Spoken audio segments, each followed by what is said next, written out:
so long as like alchemy. All right, maybe the last time we will see Dirk Nowitzki at Oracle Arena. Where do you guys have him ranked as an all-time player? For me, I rank him higher, and he's similar to Steph because of how he revolutionized the game. Now, they're different players, but I'm saying they both fall into that category, and it's going to set them higher on the all-time list as opposed to talent. He was not the most talented, maybe, of some of these top 15, top 10 guys of all time, right? But his clutch factor, his personality, and the unique skill set puts him, for me, in at least the top 15. Draymond early on, he was just fined $50,000. Watch him contain himself here.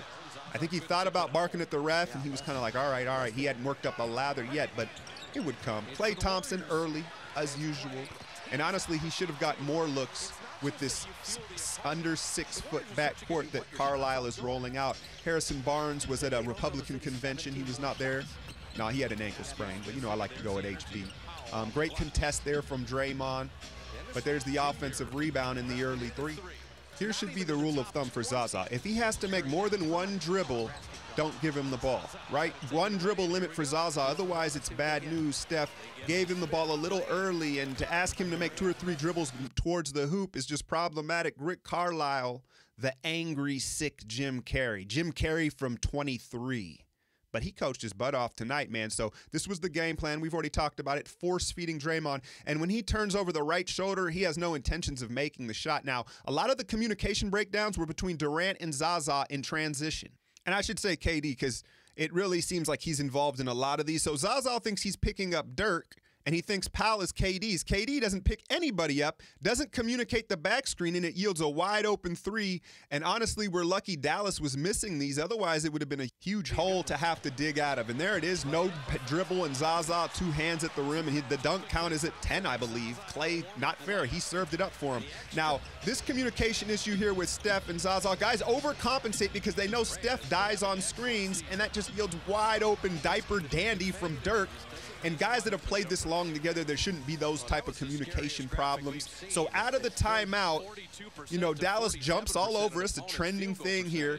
And this little simple screen, they should have exposed this all night long. Every minute that Dirk was on the floor, they should have put him in a pick and roll. And Kerr just kind of wasn't interested in calling that, nor were the Warriors. And Dallas was just so disciplined in attacking their game plan of the 1-5 weak spots, right? Our weak spots are at the 5 and at the point guard, and they attacked it all night. Now, what do you think Klay did last night for his birthday? I can guarantee you it wasn't plyo jumps. A Klay up. He had several of them on his 28th birthday. Now watch Steph decide he's switching this, and they do a double switch. We've seen them use this against Cleveland and different teams, and you're asking a lot of your defense. KD makes up for it with his length on this position, but I'm not a big fan of that double switch. There's just too much margin for error. And here we go, forcing the ball to Draymond, and now he's looking at the refs. Now he's looking at the refs. I don't think there is an answer for this problem with Draymond Green. You know your boy who's not the greatest looking, but he always shoots his shot with women? That's Dennis Smith Jr., right? He's so confident, he always shoots his shot, and so sometimes he just banks one in. Now here's a great pass from Durant, but let me ask you this. If Looney doesn't step in here, does Iguodala shoot the shot? Or does he kick it out? I mean, he's just putting guys a lot of pressure on the offense when he's on the floor. Now, an advantage you have against Dennis Smith Jr. is you have to realize as a defender, he wants to shoot it every time. So you need to stay alert, but it also gives you a little idea of what he's looking for. Steph had a little first quarter surge here with a couple deep threes. But again, back to Carlisle's game plan.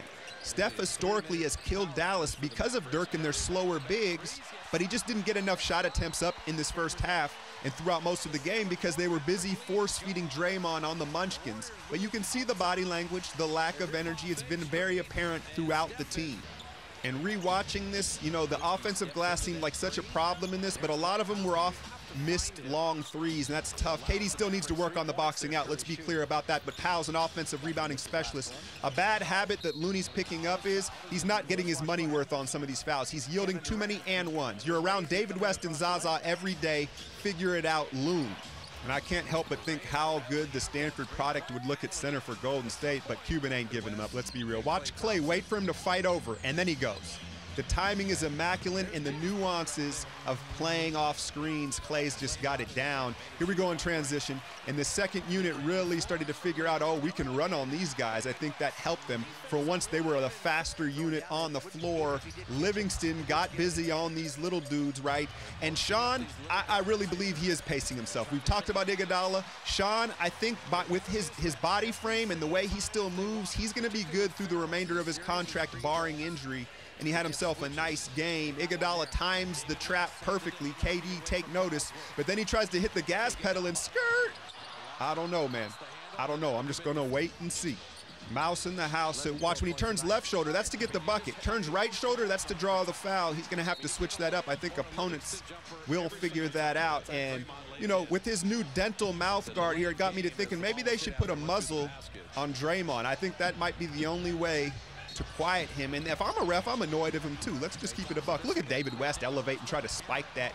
And he was the player of the game. Check out the new ink on the left arm. He added something to that. It looks like, I don't know, it might be religious. I don't know, but it gave him the juice tonight. There's the little pulley. Now, Steve, Major Powers, and we were kind of in this discussion about McCaw's defense and how it gets overlooked. Take a look at this defense right here. Look at him switch the hips.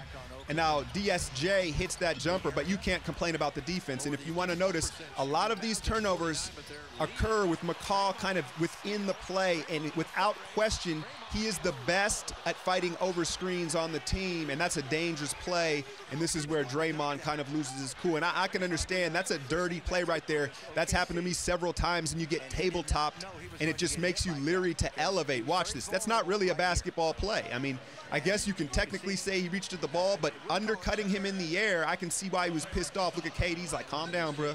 Calm down. You about to cut a check. And like I said, without a doubt, he fights through screens better than anybody. It's probably his slight build. But look, he's a part of that. He's sucking up the space and providing that defensive lockdown. Now, here's where we can all agree where he's struggling. Offensively, driving, he's just got to get stronger. Now, he's never going to have a physique like Andre Iguodala, but he can get basketball strong, much like Durant here.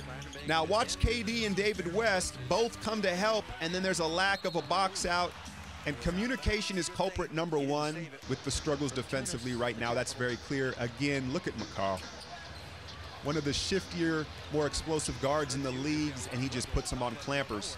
So I'm guilty of it too. We focus on his offensive struggles and forget that on a night-in-night basis, he's really putting the lockdown. There's the Jimmy G bomb, Steph celebrating, and KD was very efficient offensively. You see the corner three ball. But what I had mentioned earlier was where he's lacking defensively is he doesn't time his traps and his help defense well. And sometimes he leaves guys out to dry. Watch him come too soon to help Patrick on Dirk, and it really leaves David West out to dry under the rim. So he's got to time that better. When you're as talented as Durant, you're as talented as Steph Curry, sometimes these little nuances of the game, they don't focus on it because they just haven't had to. They don't get called out for it. But nonetheless, KD really efficient offensively, and he went on a little tear here in the second quarter that really kept us close, and we needed it. And again, the foot speed and the lack of size. You've got slow bigs and small guards. It's a bad combination. Carlisle trying to work his magic, like calm down. And we're getting like 3 of these a game where Iguodala stops at the rim. Dirk's not even going to elevate. And not only is Draymond shooting poorly, but then when you're not expecting the pass, it lowers your percentage again. Iguodala, man.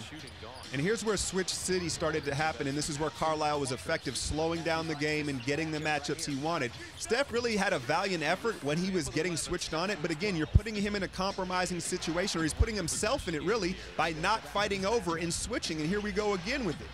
And, you know, like I said, it was an admirable effort, but if you don't switch that, you're never put in that position, and it was very frustrating. And this is the same way he should have attacked Dirk Nowitzki. He should have jumped into the body. He would have more than likely got an and one. Now, this was very telling. Mind you, out of halftime, Zaza forces it to Draymond. So I'm under the assumption that the coaching staff was telling them, hey, let's go to Draymond in the post. And that's a little bit alarming. Carlisle really out-coaching Kerr in this game. Let's call it what it is. And here's the switch again to start the third quarter. Bob had to change his draws because he was tired of watching it just like me. Dirk doing work. And here's the thing, what makes this such a difficult play is there's no threat of Zaza shooting the ball or scoring the ball offensively. So essentially, it's a double down on Draymond's cut, and you're really making it a low percentage pass and play. finally, about midway through the third, Golden State got to doing what they should have been doing the whole game, and that's run their offense through their two elite scorers in Steph and KD. And Steph had a couple offensive rebounds. His energy level seemed to pick up in the second half here. And this is just what it should have been. Again, with Dirk on the floor, look at the old man. He's helpless. And then Zaza one dribble, and it's a basket. Let's go. Now, I know a lot of you feel like I pick on Steph extra. I try to remain objective. I watch each game almost 3 times doing these edits, and it just keeps coming up over and over again. Take a look at this defensive effort from Steph. That's just inexcusable.